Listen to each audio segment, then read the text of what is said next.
오랜만에 뵙습니다. 반갑습니다. 네, 화면 공유 먼저 하고 할게요. 네.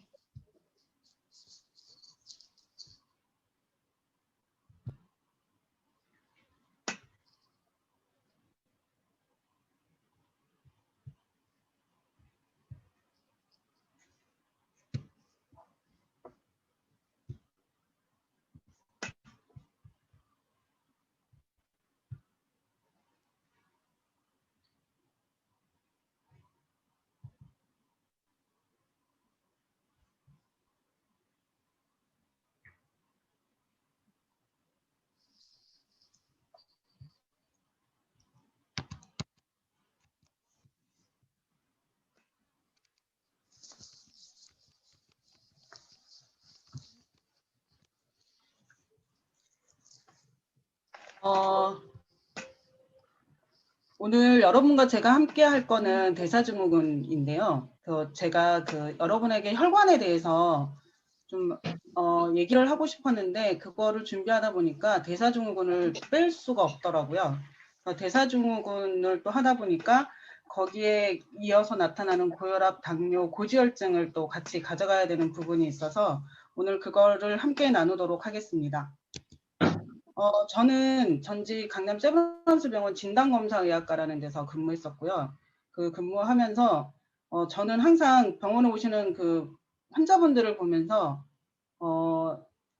약에 대한 부작용에 되게 힘들어하시고 그다음에 약을 하나 먹으면서 그 약의 부작용을 없애기 위해서 또 약을 먹어야 되는 그런 딜레마를 보면서 대체의학이나 예방의학에 되게 많은 관심이 있었는데 제가 피부관리 받으러 갔던 그 피부샵에 이 파마넥스 전단지에 콜레스틴, 코티트롤, 프로게스테론 이런 것들에 대한 프로스테이트 포뮬레 이런 제품명들을 보면서 이게 뭐지라고 관심을 갖게 되고 이 두 제품을 통해서 제가 효과를 보면서 사업의 비전까지 봐서 사업을 시작하는 케이스입니다. 자, 그럼 오늘 중심적으로 넘어가 보도록 하겠습니다. 제가 예전에 여러분들과 함께 나눴던 것 중에 만성피로증후군 증상이 있었는데 이 8가지 증상 중에서 4가지 이상이 6개월 동안 지속됐을 때 만성피로증후군이라고 얘기를 하는데 사실 4가지가 계속 바뀔 수도 있고 그다음에 이거 정도는 이러고 넘어가게 되는데 이렇게 넘기다 보면은 이거를 이제 그냥 간과하다 보면은 만나게 되는 게 대사증후군을 만나게 됩니다. 근데 대사증후군을 하기 전에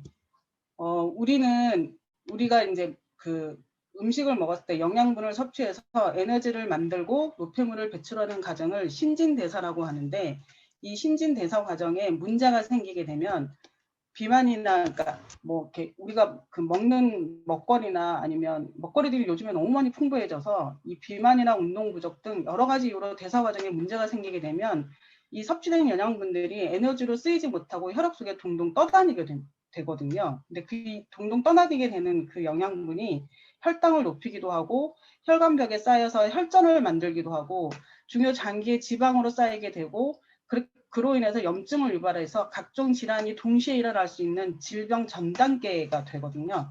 이거를 대사증후군이라고 합니다.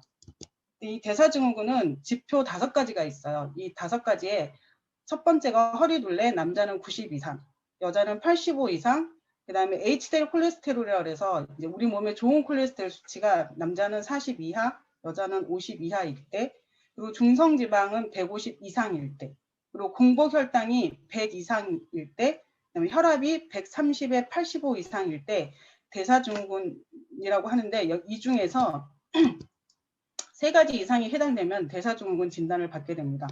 여기 참고로 공복혈당이 지금 100 이상이라고 되는데 당뇨로 진단받게 될 때는 공복혈당이 126인 때 당뇨 진단을 받게 되고 고혈압 같은 경우는 140에 90일 때 고혈압 진단을 받게 되는데 당뇨든 지금 혈압이든 전 단계 증상이에요. 그래서 질병의 전 단계가 대사증후군이라고 생각하시면 되는데 이 대사증후군을 이제 우리가 알게 되면 심근경색은 2배, 당뇨는 5배, 그다음에 중풍은 2배, 암 사망률 증가를 하게 되는데 이 대사증후군 으로 인해서 대장암, 간암, 유방암, 전립선암, 췌장암 이런 등등의 암 사망률이 증가하게 되고 총 사망률도 1.3배나 높고 그다음에 통풍이나 지방간, 담석 이런 그 질병 전 단계이기 때문에 되게 많은 질병을 나올 수 있게끔 되는 게 대사증후군이라고 생각하시면 돼요.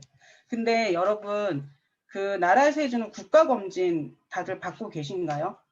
올해가 2021년이니까 자기 그 태어난 저기가 홀수이신 분들은 국가검진을 받게 되거든요. 받을 수 있는데 이 국가검진을 꼭 받기를 제가 권합니다. 여기 국가검진을 받게 되면 이 앞에 이 5가지를 다 할 수 있거든요. 그래서 내가 대사증후군이 있는지 없는지를 파악할 수 있는 지표가 국가검진, 나라에서 이거를 시행하고 있고 되게 많이 걸러내지고 있는데 대부분의 사람들이 이거를 쉽게 생각하고 안 받고 계시더라고요. 거기서 허리 둘레도 재고 혈압도 재고 피 검사로 인해서 그 HDL이나 중성지배나 공복혈당을 재고 있으니까 검사도 하시고 결과를 보시면 거기에 신체 나이도 나오게 되고 그다음에 내가 어떤 거를 이렇게 좀 바뀌면 내 신체 나이가 더 이렇게 그러니까 내려갈 수가 있거든요. 그런 것들을 좀 참고해서 지금 여기 들어오시는 분들이 누스킨 사업하시는 사장님도 계시고 회원분들도 계실 텐데 사장님들은 이걸 가지고 고객 관리하는데 되게 많이 도움이 될 거라고 생각을 합니다.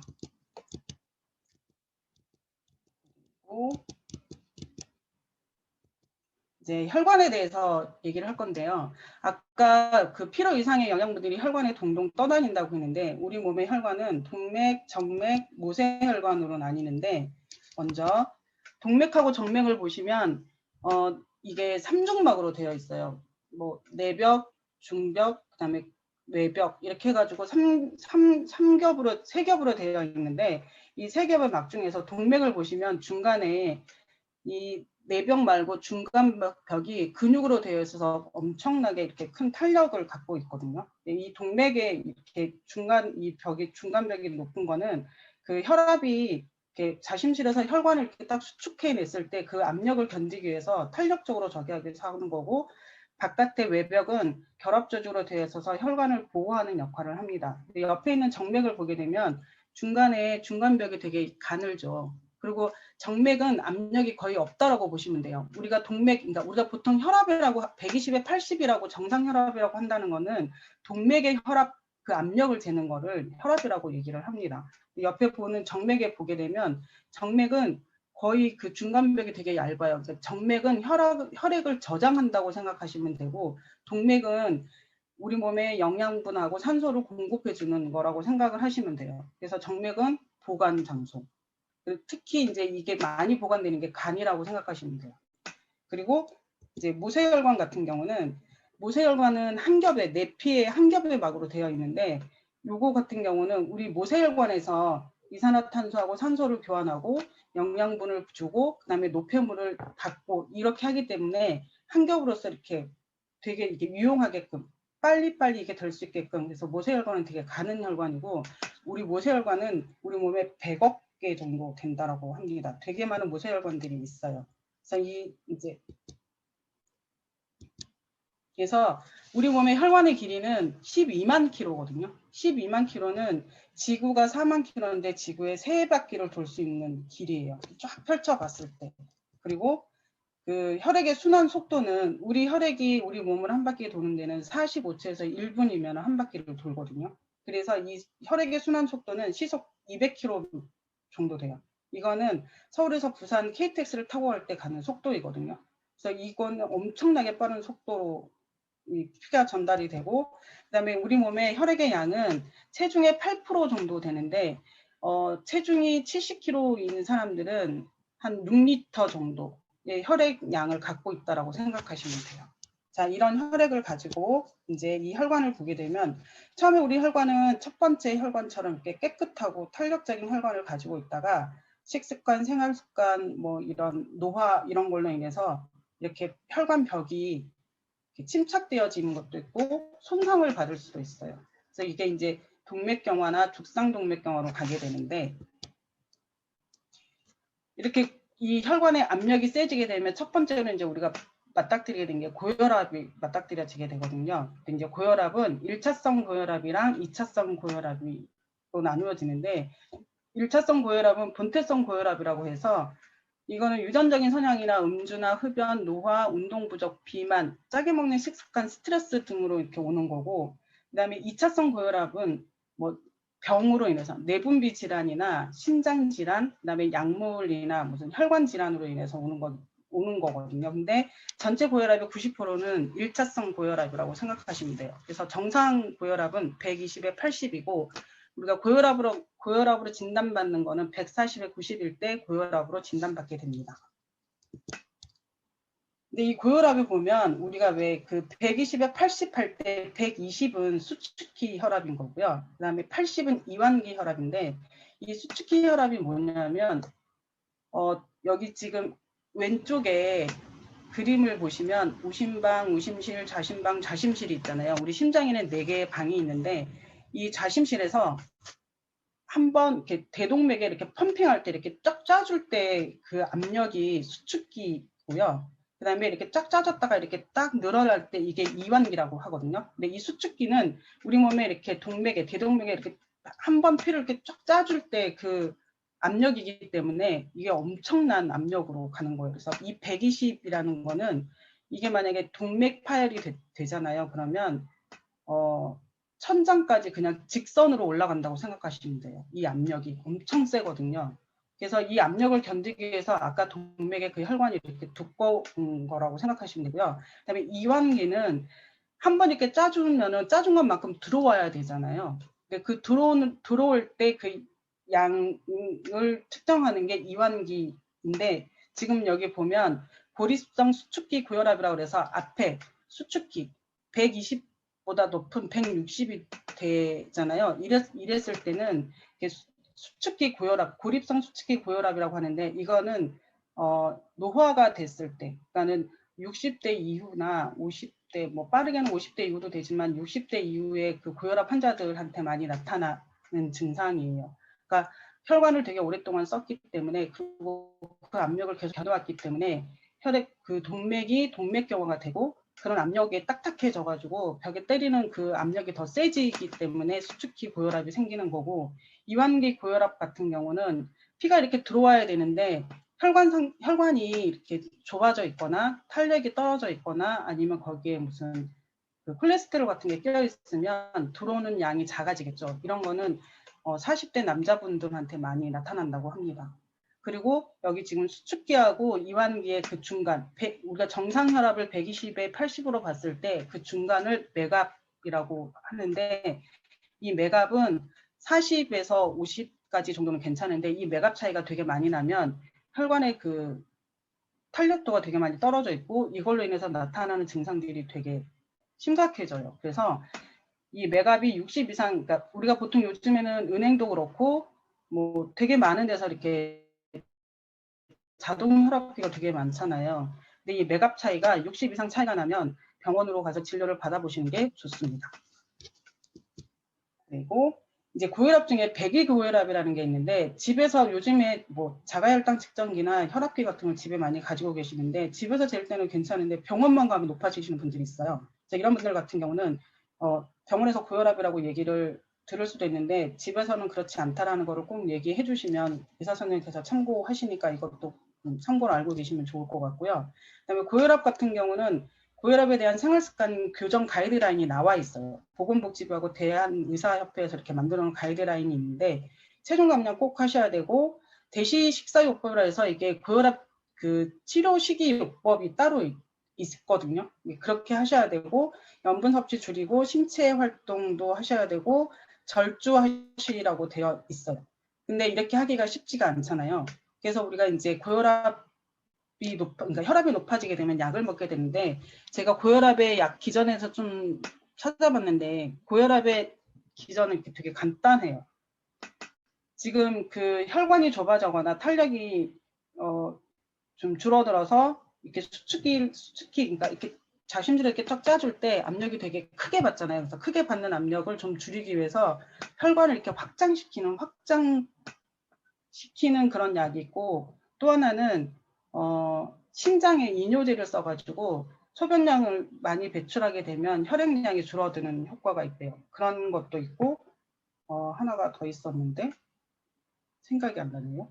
하여튼 3가지 기전을 가지고 있더라고요. 하나는 뭐냐면 그 심장에 혈액량을 좀 이렇게 펌핑하는 그 혈액량을 좀 줄여주는 역할도 있고 하여튼 3가지 정도의 그런 기전이 있어요. 근데 그거를 드시면서 부작용 같은 게 있어서 그 약을 드시기 전에 그 대사증후군의 그 고혈압 전 단계에 있을 때 이거를 좀 이런 식이요법이나 아니면 건강기능식품 같은 것들 드셔가지고 이런 것들을 잡아주시면 되게 좋을 것 같아요. 그리고 이 고혈압을 내가 신경 안 쓰고 저기를 하게 되면 신부전이나 뇌경색, 신부전. 이 신부전은 심장에 관련된 거고요. 신부전은 콩팥에 관련된 거예요. 그다음에 뇌출혈, 심근경색. 여기서 두드러지게 보셔야 될 게 뇌경색하고 심근경색을 꼭 눈여겨 봐주세요.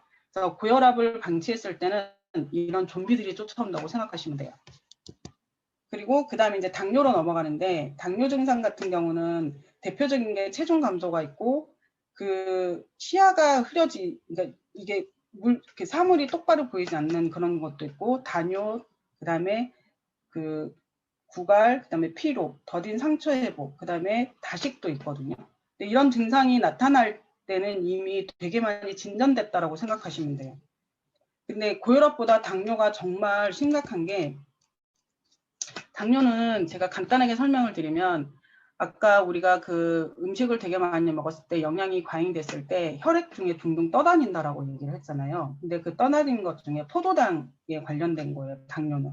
근데 포도당은 우리 몸에서 에너지로 써야 되는데 이 혈액에 있는 포도당을 우리 몸의 조직 세포로 가게 해주는 게 인슐린이거든요.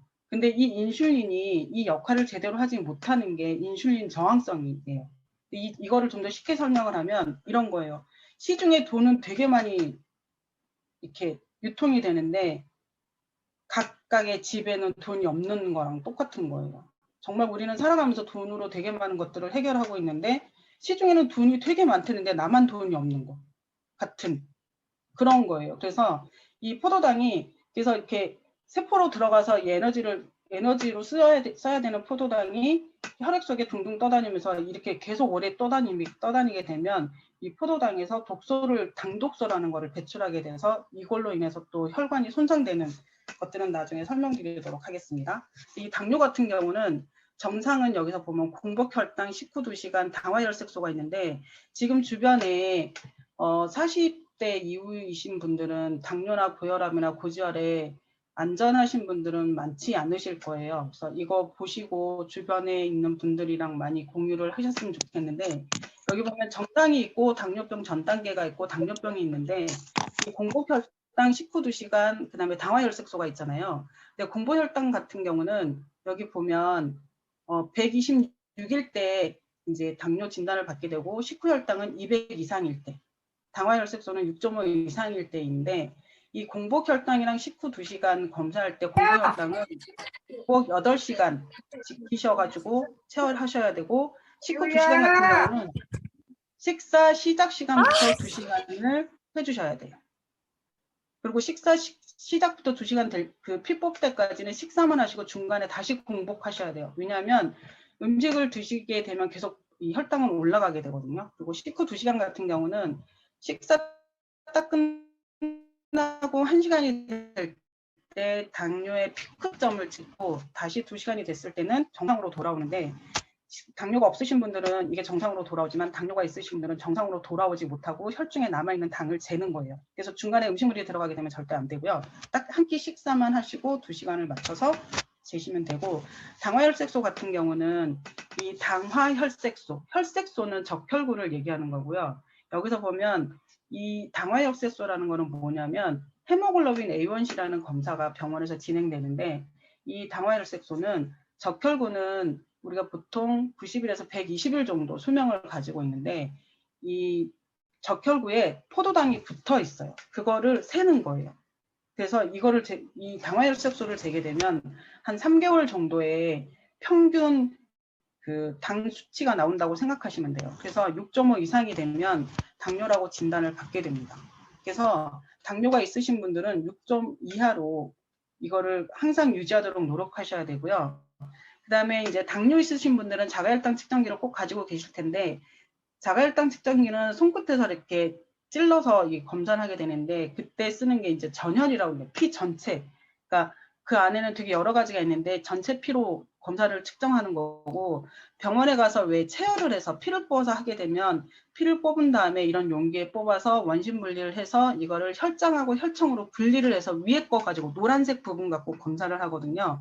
그래서 이 자가혈당 측정기하고 병원에서 하는 거의 그 정확도는 병원에서 하는 게 더 정확도는 높습니다. 근데 집에서 이거를 계속 해야 되거든요. 당뇨 환자분들은. 그래서 이런 분들은 이거를 알고 계시면 돼요. 집에서 하는 거랑 병원에서 하는 거랑은 10에서 15% 정도 집에서 하는 게 낮게 나온다고 생각하시면 돼요. 그래서 집에서 하는 거에서 10에서 15% 정도를 높게 하면 아, 병원에 가서 검사하면 내가 이 정도 나오겠구나라는 생각을 하시면 되고, 이게 맞는지 안 맞는지 1년에 한 번 정도는 병원에 가서 그 체열할 때 자가 측정기로 한번 측정을 하고 그 결과 나온 선생님한테 결과 볼 때 자가 측정기랑 했던 거랑 그거랑 비교를 해서 10%나 15% 정도 이게 차이가 나는지를 확인을 꼭 한번 해주셔야 돼요. 만약에 이게 차이가 다르게 난다 그러면 기계를 산 데 가서 AS를 받거나 뭐 이런 거를 하셔야 됩니다. 그래서 이렇게 당뇨를 방치하게 되면 하지절단이나 실명이나 뇌경색이나 심부전, 심근경색이 와요. 아까 고혈압에서도 뇌경색하고 심근경색이 왔잖아요. 당뇨도 마찬가지거든요. 이런 좀비들이 쫓아오지 않게끔 당뇨에 만약에 진단을 받게 되면 꼭 잘 하셔야 되는데, 당뇨를 진단받게 되면 11가지를 꼭 체크를 해주셔야 돼요. 근데 그 중에 이제 첫 번째 4가지는 자가혈당. 이거는 당뇨 환자분들은 3개월에 한 번씩 병원에 보통 3개월치 약을 타가지고 와서 이제 드시고 3개월에 한 번씩 병원에 가갖고 혈액 검사하고 선생님을 만나시게 되는데, 3개월 동안 집에서 식전하고 식후 검사를 꾸준히 당뇨 수첩을 받게 되거든요. 거기에 식전하고 식후를 꾸준하게 적어갖고 가시면 내가 3개월 동안 어떤 그 그래프가 나오게 돼요. 선생님께 딱 보시고 나서 어떻게 관리를 했는지에 대해서 저기를 하고, 당화혈색소는 아까 말씀드렸다시피 6.5 이하를 유지하게끔 하시고, 혈압은 지금 당뇨 환자들은 보면 우리가 고혈압 진단을 받을 때 140에 90이라고 진단을 받는다고 했잖아요. 근데 당뇨가 있으신 분들은 140에 85를 유지하시도록 노력을 하셔야 돼요. 85가 그러니까 당뇨를 가지고 계신 분들은 제가 주변에 제 고객분이나 제 친척분들이 제가 병원을 다녔다고 이것 좀 봐달라고 결과지를 보여줄 때가 있거든요. 근데 당뇨를 앓고 계신 분들은 혈액 검사상으로 혈압도 괜찮고 고지혈도 괜찮은데 약 타오는 걸 보면 당뇨약 말고 혈압약도 타오고 고지혈증약도 타오는 거예요. 이게 뭐냐면 당뇨로 인해서, 그러니까 우리가 기저질환이라고 얘기하잖아요. 당뇨로 인해서 그 많은 병들이 오기 때문에, 그러니까 당뇨는 당뇨 그 자체보다 왜 합병증이 더 무섭다라고 얘기할 정도로 이 혈압이 이렇게, 그러니까 이완기 혈압이 85가 되면 바로 약 처방이 되게끔 그게 되어 있대요. 그래서 당뇨 환자분들 같은 경우는 혈압 측정 꼭 잘 하셔야 되고요. 그 다음에 콜레스테롤 중에서 중성지방 같은 경우도 만약에 이렇게 되잖아요. 그러니까 당뇨 환자가 혈압도 높고 콜레스테롤이 높으면 심근경색, 뇌경색에 그냥 일반 이런 게 그러니까 고혈압이나 당뇨가 없는 분들에 비해서 엄청나게 그게 속도가 빨라진다고 생각하시면 돼요. 그래서 콜레스테롤, 특히 중성지방하고, 그러니까 중성지방도 그렇지만 LDL 콜레스테롤도 좀 체크하셔가지고 이쪽이랑 혈압 체크 잘 해주셔야 되고, 그 다음에 이 5번부터 9번까지는 합병증에 관련된 건데요. 당뇨를 앓고 계신 분들은 이제 혈액 검사랑 소변 검사를 병행하게 되는데, 소변 검사를 할 때 소변에서 당이 나오는 걸 보려고 하는 게 아니고요. 단백뇨가 나오는지를 보려고 하는 거예요. 이 단백뇨는 콩팥, 신장이 나빠졌다는 적신호거든요. 그래서 당뇨를 가지신 분들은 단백뇨가 나오면 안 돼요. 물론 조금씩은 나오기는 하는데, 원래 소변은 배설물이라고 얘기를 하잖아요. 그러니까 필터링, 그러니까 이거를 다 걸러내서, 그러니까 만약에 콩팥 기능 중에 이제 거기 사구체라는 게 있는데 거기서 이런 것들 다 걸러내는데 이게 당이 많아지면 이게 걸러지지 않아요. 그러니까는 단백뇨가 나왔다는 거는 소변에 단백질이 빠져나오고 있다라는 거거든요. 이 신장 기능이 망가지고 있다라는 게 적신호기 때문에 이 당뇨를 앓고 계신 분들은 단백뇨 검사 되게 중요하고요. 그 다음에 안저검사라고 해서 1년에 한 번씩, 이게 괜찮으면 2년에 한 번씩, 안 좋으면 1년에 한 번씩 가서 안저검사를 꼭 해야 되는데 망막 변성이 와요. 왜냐하면 이 혈당은 끈적끈적 하잖아요. 그래서 말초 그 혈액에까지 이게 영양분 같은 게 가기가 되게 힘들어서 그래서 망막 변성이 오고 뭐 녹내장이나 뭐 홍반 변성 같은 거 이런 것들이 오기 때문에 이거 꼭 검사하셔야 되고 그 다음에 신경 검사를 하셔야 되는데 이 신경 검사는 뭐냐면 당뇨를 앓으신 분들은 감각 기능이 되게 많이 떨어져요. 이게 계속 오래 지속적으로 앓게 되다 보면. 그래서 이거 신경 검사 이제 신경과에 이거 가시게 되면 3가지 쪽 검사가 있는데 뭐 자세하게까지는 말씀 못 드리겠지만 어쨌든 신경 검사 꼭 하셔야 되고 족부 동맥 검사를 하시는데 이거는 말초 혈액순환 아까 당뇨를 놔줬을 때 하지혈단이 나왔었잖아요. 좀비 중에 그 중에 그 말초 혈액순환 장애가 오게 되면 거기까지 산소나 영양 공급이 안 돼서 썩게 되고 그거를 절단해야 되는 적인데 이 족부 동맥 검사를 통해서 거기까지 말초 끝까지 혈액 순환이 되는지 안 되는지 검사를 꼭 해야 되고 그다음에 9번의 신근경색 뇌경색 이거는 뭐냐면 당뇨이신 분들은 혈관 손상을 되게 많이 오게끔 해서 그 아까 당뇨의 그 좀비 중에 심근경색하고 뇌경색이 있었거든요. 근데 거기에 그 끈적끈적한 것들로 인해서 혈액순환이 제대로 안 돼서 거기에 독성들이 나와서 이런 거 오기 때문에 경동맥 초음파나 아니면 이게 계산하는 수치가 있는데 이런 것들은 의사 선생님과 상의하면 아마 얘기해 주실 거고요. 그 다음에 백신하고 암검진인데 이 백신은 당뇨는 기저질환이다 보니까 바이러스에 되게 많이 약해져요. 몸이. 그래서 특히나 요즘에 코로나 때문에도 기저질환 가지신 분들이 되게 많이 사망률도 되게 높고 그다음에 걸릴 확률도 되게 높아지기 때문에 이 백신은 본인이 좀 챙겨서 맞으셔야 돼요. 독감이나 뭐 이런 것들. 그리고 여기 암검진 같은 경우는 당뇨 같은 경우는 최장 여기 나와 있는 이 암이 다른 암에 비해서 2배 이상 높대요. 그래서 이런 거는 주기적으로 검진을 꼭 하시는 게 좋습니다. 그 다음에 고지혈에 관련된 건데요.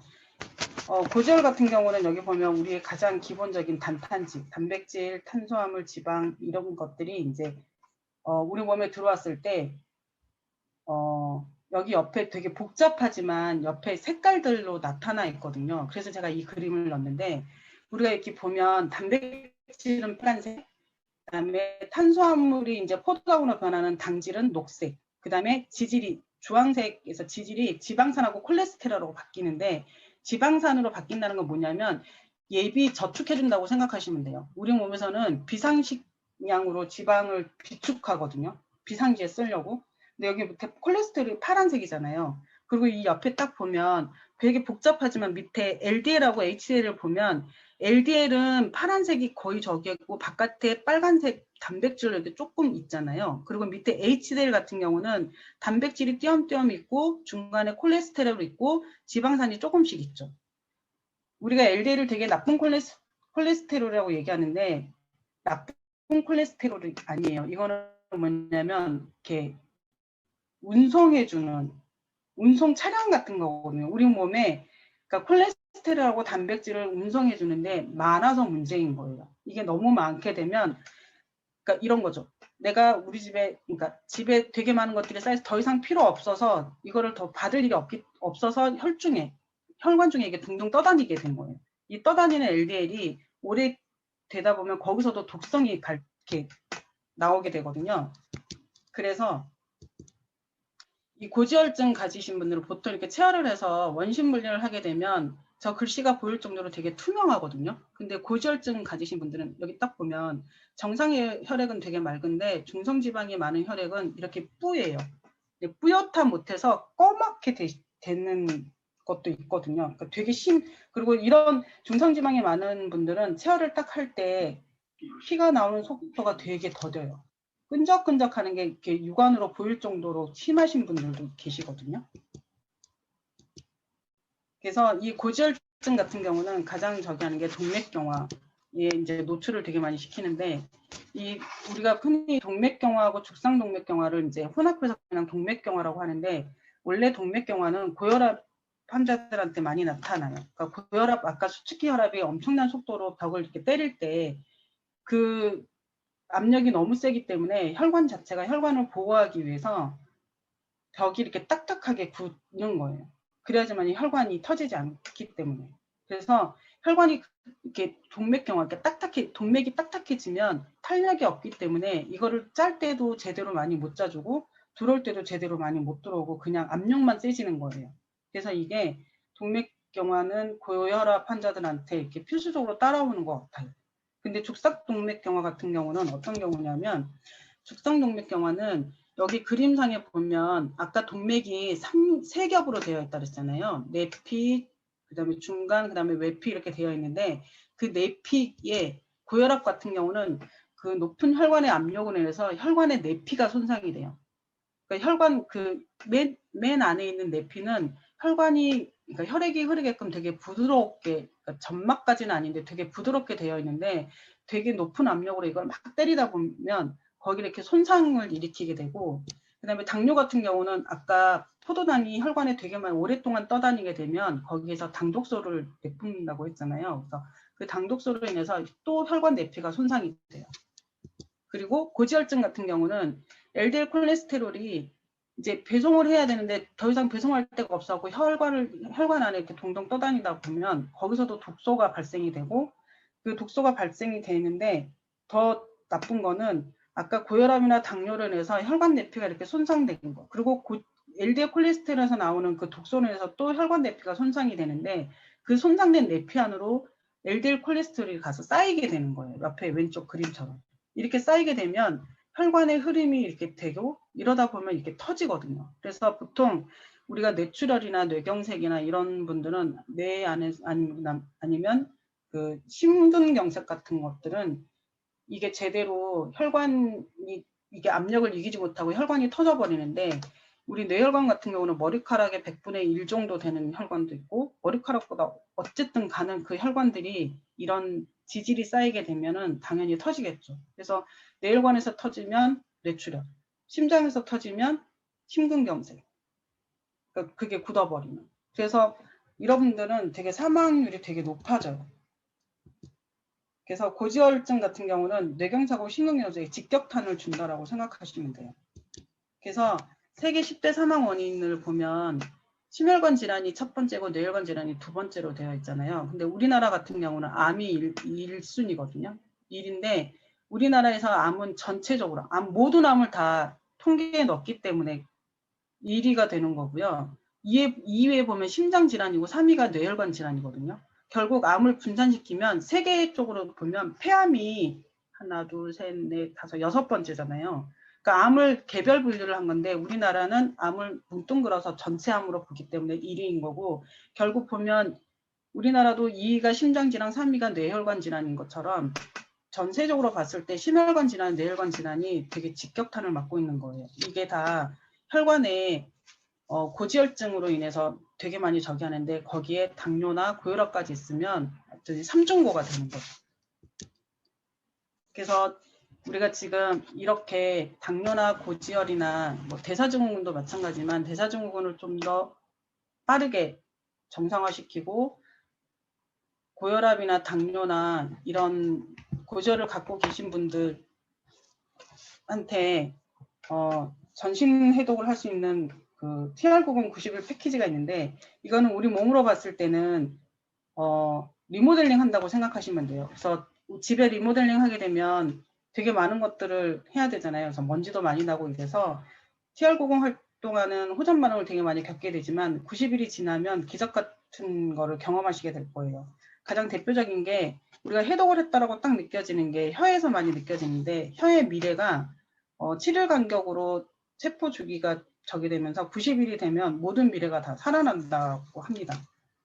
근데 이게 좀 가격도 좀 세고 그래서 나는 좀 부담된다라고 하시면 우리가 흔히 말하는 해독 삼총사 있죠. 이거 지금 여기에 써진 글씨는 제가 임의대로 쓴 게 아니라 식약처에서 여기 들어가 있는 그 원료에 대한 인증으로 해서 쓰게끔 한 거거든요. 그래서 프로바이오틱스 같은 경우는 유상이라고 유해균의 억제를 하고 배변 활동에 도움을 줄 수 있다고 되어 있는데 이 프로바이오틱스, 그러니까 장에는 유해균하고 유익균인데 이게 85대 15로 이게 맞춰줘야 되거든요. 근데 이거가 안 됐을 때 장누수로 인해서 장염이 발생할 수도 있고, 그다음에 우리가 소장에서 그 영양분이 흡수가 되는데 그 흡수가 제대로 안 될 수도 있어요. 그래서 이거는 프로바이오틱스 꼭 드셔야 되고, 키토산 같은 경우는, 그러니까 파이버넷 같은 경우는 혈중 콜레스테롤 개선에 도움을 줄 수 있다고 되어 있는데, 이거의 기전은 뭐냐면 소장에서 지방 지질을 흡수를 막아요. 이 기전은, 파이버넷 기전은. 그래서 그러니까 지방이 되는, 그러니까 중성 지방이 되는 원료를 차단한다고 생각하시면 돼요. 그리고 이 리버 포뮬러하고 리뉴 같은 경우는 간 건강에 되게 도움이 된다라고 되어 있는데, 간은 하루에 500가지 이상의 일을 하는데, 그래서 너무너무 피곤한데 그 피곤한 간을 건강하게 해주기 때문에 이 해독 삼총사로 해독을 하시고, 그리고 콜레스틴 같은 경우는, 콜레스틴의 기전은 뭐냐면 우리 몸에서 콜레스테롤 같은 경우는 간에서 합성이 되거든요. 근데 간에서 합성될 때 그 콜레스틴의 홍국에 이게 그 콜레스테롤 합성되는 기전을 막아요. 그래서 아까 파이버넷하고 그 콜레스틴하고는 기전이 약간 다르거든요. 그래서 마른 사람인데도 콜레스테롤 수치가 높으신 분들이 있어요. 그런 분들한테는 콜레스테롤이 꼭 필요한 제품이라고 생각하시면 돼요. 그리고 우리 마린오메가 쪽에서 EPA하고 DHA하고 비타민 E가 있는데, 이 오메가3 같은 경우는 요즘에 되게 많이 뜨고 있는 제품 중에 하나거든요. 그 혈관의 혈행 개선에 되게 도움이 주는데, 이게 콜레스테롤 수치를 이렇게 녹이는 역할들을 해요. 특히 LDL 같은 것들. 그래서 그리고 유해산소로부터 세포를 보호하는 이런 비타민 E까지 들어있는 마린오메가 같은 경우 추천하고요. 그 다음에 아까 당독소도 나오고 LDL에서도 독소가 나오고 내장지방에서도 독소가 나오거든요. 그래서 염증에 우리 몸은 항상 노출되어 있는데 그 염증을 완화시켜주는 게 티그린이거든요. 그래서 티그린까지 해서 본인한테 맞는, 그리고 고객한테 맞는 거를 이렇게 솔루션 해주면 되게 좋을 것 같습니다. 그래서 해독 다 하시고 영양 채우시고, 그리고 이런 것까지 다 하셔가지고 뉴스스펜 하나만 먹어도 되는 몸이 될 수 있는 그날까지 돕고 나누겠습니다. 건강하십시오. 여기까지입니다.